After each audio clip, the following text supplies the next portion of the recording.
दस अवतार जाई के चीनो, ब्रह्मा विष्णु महेशा तीनों। कहते भाई 10 अवतार जो हिंदुओं में हुए वो इन्हीं के, इन्हीं निरंजन भगवान के जो सबसे यानी सतपुरुष के छोटे पुत्र 16 में से सबसे छोटे हैं।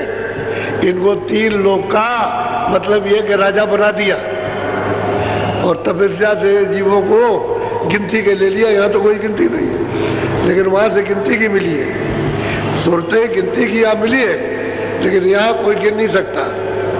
10 अवतार इन्हीं के, इसके आगे नहीं है। राम भी यही के, कृष्ण भी यही के, ये सब जितने अवतार आप गिनते हो वो सब इन्हीं के हैं। इन्हीं के मंडल एक सूरत आई, वही अवतार कहलाती है। वहाँ से एक सूरत को भेज दिया कि जाओ तुम मित्रों में जा करके ये काम करो।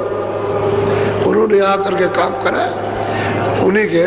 तो जब जब मतलब ये है कि रास्ता नष्ट हो जाता है मानवता का, कर्म धर्म का, पापाचार फैल जाता है, तब ऐसे भेज दिया जाता है कि जाओ ये काम करो, और काम करने के बाद पता ही नहीं चलता कहाँ चले गए। संत सबका भेज जाते हैं, उनको सब मालूम कि वो तो जाते हैं। वो तो छोटे के पास भी जाएंगे, इसके ऊपर बड़ा है उसके बाद, और बड़े से बड़े के पास भी जाएंगे और ऊपर भी जाएंगे। वो सबको देखते हैं और सबसे मिलते हैं और सबकी रचना को देखते हैं। अब उसी रामायण में तुलसीदास ने लिखा है कि जब राम का मैंने दर्शन किया और मोह विलोक राम मुस्काई, तो तुरंत में उनके मुख में उस पार चला गया। उस पार चौक में खड़ा हो गया तो देखता हूँ अन्न नजर आया, ये सब अन्न की रचना है, सर्व वैकुंठ की ये रचना दिखाई दे, मित्रों की भी दिखाई दे रही। और ऊपर देखता हूँ तो कहते हैं बहुत ब्रह्मांड दिखाई देते हैं, भांत भांत की रचना, अति विचित्र, कहा लोक अनेका और रचना हमें सही। उसी रामायण में लिखा, लेकिन वो कोई मिलत चाहिए। अब उनको तो संत मिल गए, तो आपने तो कुछ समझा नहीं कि कौन मिला कौन नहीं मिला, आप तो जानते नहीं। उन्होंने तो कहीं भी नहीं कहा, उन्हें सिवाय गुरु के और दूसरी कोई बात नहीं की। तो गुरु मिले उनको, उन्होंने बताया। अगर गुरु न मिलते तो रास्ता उनको कौन देता? बोलो।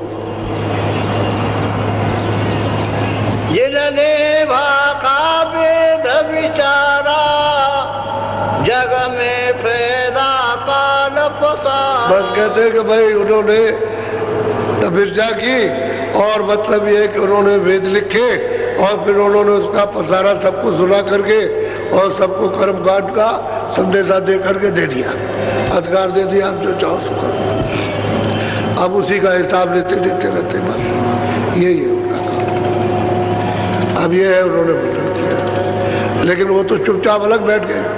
अगर ब्रह्मा विष्णु महादेव को ये मालूम हो जाए कि ईश्वर वहाँ बैठे हुए, निरंजन भगवान वहाँ पर बैठे, तो ये सब छोड़ देंगे काम तुरंत। लेकिन आद्या माँ शक्ति जो बीच में इनकी अर्धांगिनी बैठी है, वो इनसे मिलने नहीं देगी। उसको पूरा अधिकार, क्योंकि उसी से तो पैदा हुए, वो बीच में बैठी है और इनको देखती रहती है। इसीलिए जब ये तपस्या करने गए तो आद्या महाशक्ति माता ने पूछा इनसे तीनों से कि उसी के तो है ये पुत्र, कि भाई तुमने देखा, तुमने पिता को देखा? तो ब्रह्मा ने कहा हमने देखा। विष्णु ने शिव से पूछा तुमने देखा? क्या हमने नहीं देखा। तब उसने देखा कि ये झूठ बोल गया, तो उसने कहा कि तुम बड़े झूठा हो, तुम बड़े लबार हो। उससे कहा ब्रह्मा से कि तुम बड़े झूठे बड़े लबार हो, और तुम्हारी जगत में कोई पूजा नहीं होगी, कोई पूजा नहीं करेगा। इंद्रों की पूजा ये सच बोले और तुम झूठ बोले, सब कुर्मा तुम्हारा झूठा होगा। साफ साफ कहा, इसको श्राप दे दिया उनको दोनों को। तो जगत में दो की पूजा होती है कि नहीं होती, लेकिन तीनों के काम एक ही है, उत्पत्ति और पालन प्रलय। काम मतलब एक ही है, एक ही पद है, काम अलग अलग। ये तीनों अपना अपना काम करते, उनकी पूजा नहीं होती, उनकी पूजा होती। तो झूठ बोलने पर हमने देखा, इन्होंने किसी ने नहीं देखा।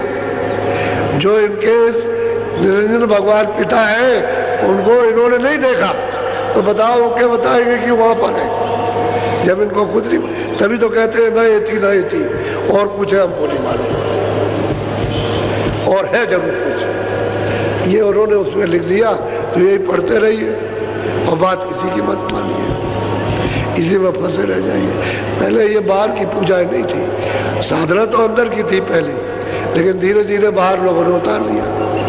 अब बाहर लोग फंस गए, बाहर जाल में, रास्ता छूट गया। बोलो।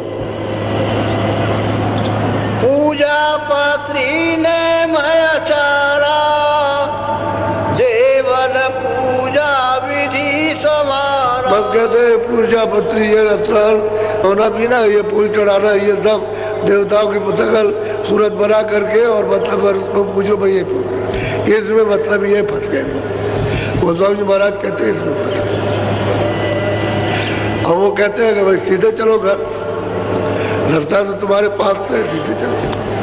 तो कहते बात तो ठीक कहता है, बात तो ये साधु ठीक कहता है, ये है छोकरा, उस समय कहते थे लड़का है, बात तो ठीक कहता है, लेकिन जो सामने उसको नहीं मानता, गंगा जमुना को नहीं मानता, ये तीरथ व्रत को नहीं मानता।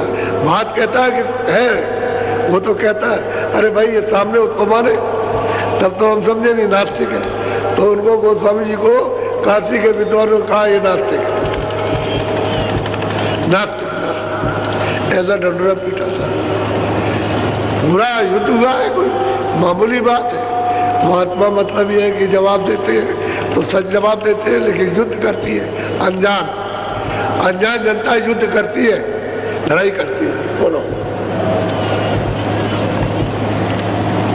संजय और उपवास बतावा, कामे सकल जीव।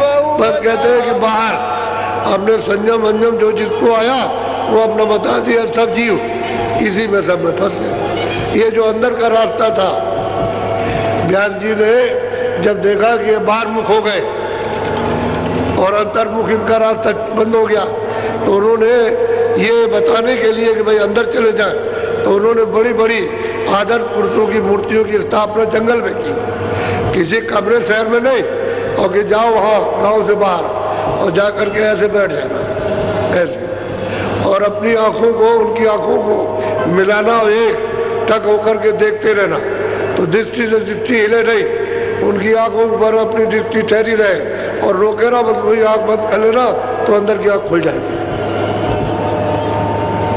अंदर की तीसरी आंख खुल जाएगी। इस अभ्यास के लिए, अंदर जाने के लिए व्यास जी ने ये मुकर्रर किया था, ये पूजा।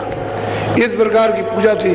फूल वो नहीं चढ़ाते थे, वो जंगल में रख दिया और बस्ते बैठ के करते, 1 घंटा 2 घंटा लोग करते थे, फिर आँख बंद कर लिया तो आँख खुल गई तो अंदर चल देते थे। इतनी साधना थी। अब वो भी आपने छोड़ दिया, वो सब बाहर लौटे। अब पुष्प चढ़ाना, ये करना, ये करना, वैसे में लगे। अरे किसी पुरुष की कोई चीज़ देखो तो उसको अगर है तो आप उसको देख लो, जो ओरिजिनल है, जो तस्वीर है उसको देखिए आप। अब वो तो है नहीं, किसी और की उतार दी आपने और कहा यही कृष्ण और यही राम है और यही महात्मा और यही है, नहीं, इससे नहीं। वो तो सिर्फ एक याद होती है, लेकिन जाना तो आपको अंदर है, रास्ता तो आपके पास से गया। उधर नहीं जाओगे तो इधर भटक जाओगे और कर्मों को सब सजा मिलेगी। बचने वाला वहाँ से कोई नहीं, तलाशी सब की होगी, चाहे कोई भी। अभी मतलब ये है कि बादशाह है उसकी तलाशी होगी, गरीब है उसकी तलाशी होगी, मुल्ला है उसकी तलाशी होगी, हम है तो हमारी तलाशी, सबकी तलाशी होगी कि क्या तुम्हारे पास है, वो दिखाओ कितना पाप कितना पाप। वो सब जारा लेगा, और जब जारे में कुछ नहीं निकलेगा तो कहेगा चले जाओ, तब कहेगा जाओ। तो महात्मा का तो टिकट होता है और उसके बाद तो कुछ छोड़ते नहीं है। अगर पाप और पुण्य छोड़ दे तो जा ही नहीं सकता। तो मतलब ये जब वो साफ कर दिया और टिकट दे दिया तो धीरे से कहले तलाशी ले ली, ये टिकट है, अच्छा जाओ, ये टिकट दिखा दिया, तो नाम का टिकट दिखा दिया, वो देख लेगा तो बस कुछ नहीं, कि है कुछ है ही नहीं कुछ। फिर उसने देखा जो खाते में लिखते हैं तो खाता ही नहीं, जो कागज लगा हुआ सफेद है, उस पर कोई भी किसी तरह का लिखा नहीं, और वहाँ कागज सबका लिखा हुआ। पूरा का पूरा चार्ट नक्शा बनता है। 50 बरस का, 80 बरस का, 20 बरस का, 40 बरस का, सब नक्शा बनता जाता है पूरा। वो रख देते हैं आप, किसको मार रहे हो, किसको काट रहे हो, किसको धोखा दे रहे हो, चोरी कर रहे हो, क्या कर रहे हो, जो अच्छा पुण्य कर रहे हो, ये सब उसमें। अब कैसे बचेंगे आप? बहुत अल्लाह लिखा पड़ी है। तो क्या नहीं, मतलब ये हमारा नहीं है, ऐसे कैसे हो जाएगा? बोलो।